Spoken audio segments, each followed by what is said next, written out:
Good Sunday morning, YouTube Live. This is Dr. Kelsey, and boy, after a rainy day yesterday in Alabama, it's a beautiful Sunday.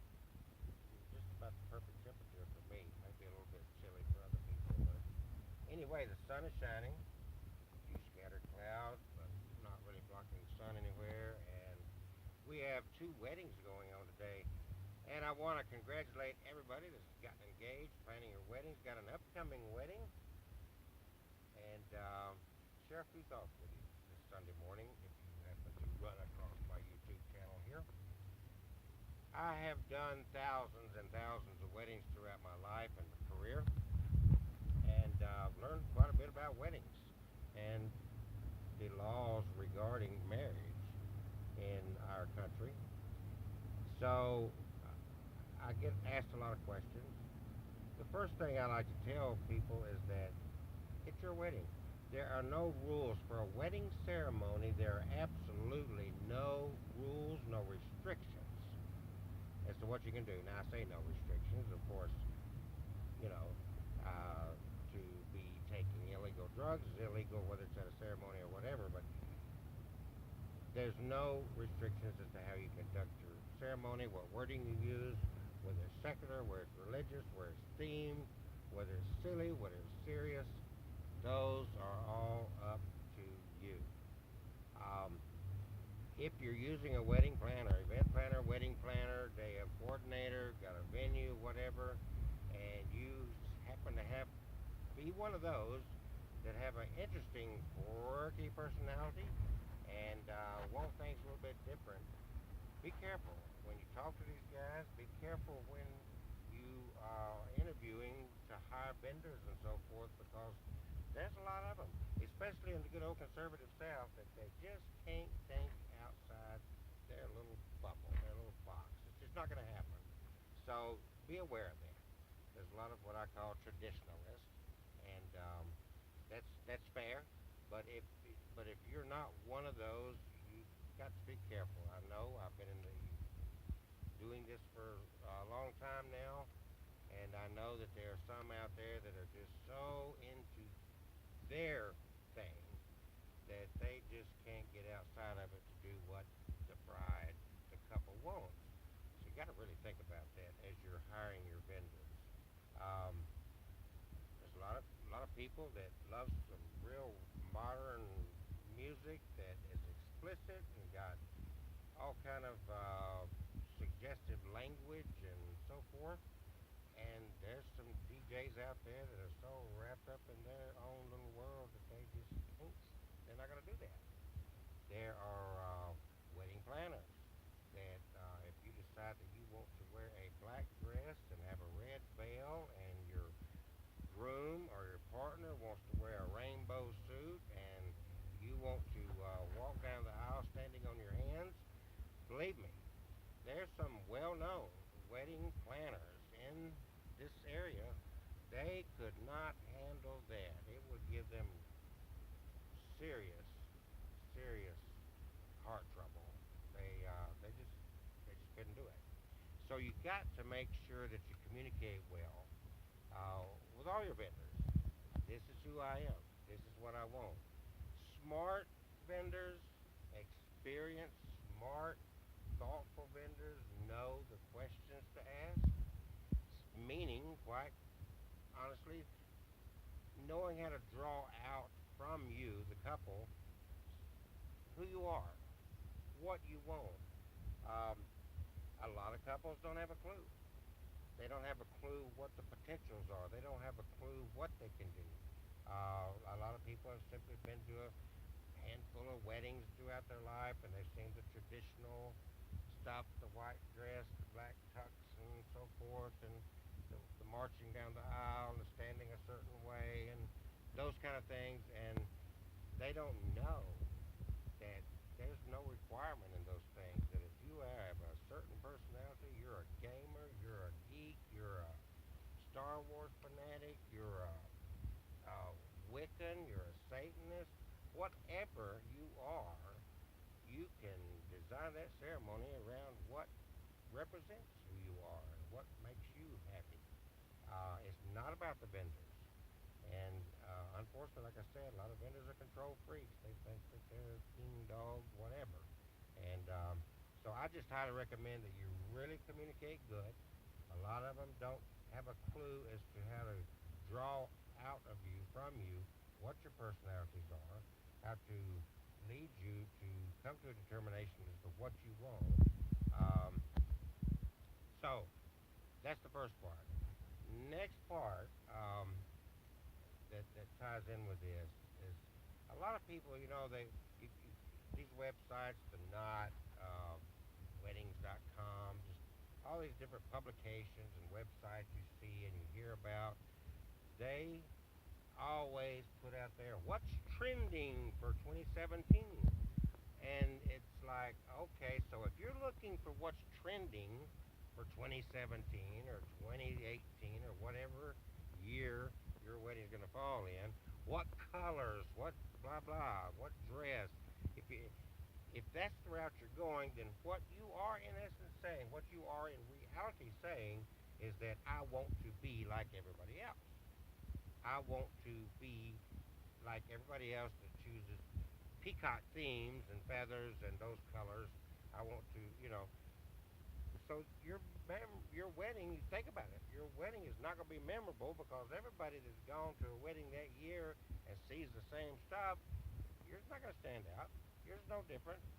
Your wedding looked just like Sue's from 3 months ago, and Sue's wedding looked just like France's wedding from 6 months ago, and so you just got a lot of mimicry, and there's no uniqueness to any of it. Um, and this comes down all the way from the music you choose, the bridal march. Believe me, in the wedding, what I do, it's a constant. I mean, we hear some beautiful music, but we hear to ad nauseum, 1,000 years. That's beautiful music. But if you go to more than one wedding, guess what? You've heard that song at every wedding you've gone to. A couple of years it was "Marry Me" by Train, and of course the standard bridal march, which we've all heard to ad nauseum. If you like that, if you want that, that's fine. My point being is that it's not necessary. If you want your wedding to be memorable and to be personal, then why do you want to stick to what everybody does? Your wedding's not going to be anything close to memorable. It's going to be like, oh, another wedding. So dare to be unique. Dare to have the wedding represent who you are. Originally, white wedding gowns were not the thing. Black was a color. But originally, the bride, in more practical times in our history, would simply choose a formal dress that she already had. It was not a thing to go out and buy an expensive, gorgeous gown that's white or beige or whatever and wear it one time. More practical times, they just said, "Oh, I like this red dress, and this is what I'm going to wear," and that way, it's dress they reuse throughout their lives. So you don't have to do what everybody else has and is doing. You can be you. And I really, really, really want to make these points simply because, number one, most people don't know. And, I understand it is hard to step out and to be different. I've done that all my life, and I've always gotten criticized and so forth. But it's your life, it's your wedding. You know, you've got this space of time between birth and death, and that is all you will ever own in your life is that time and what you choose to do with that time and how you choose to expend your life during that time is totally up to you. So if you use that time, all you've got, that's it. Everything else comes and goes in your life.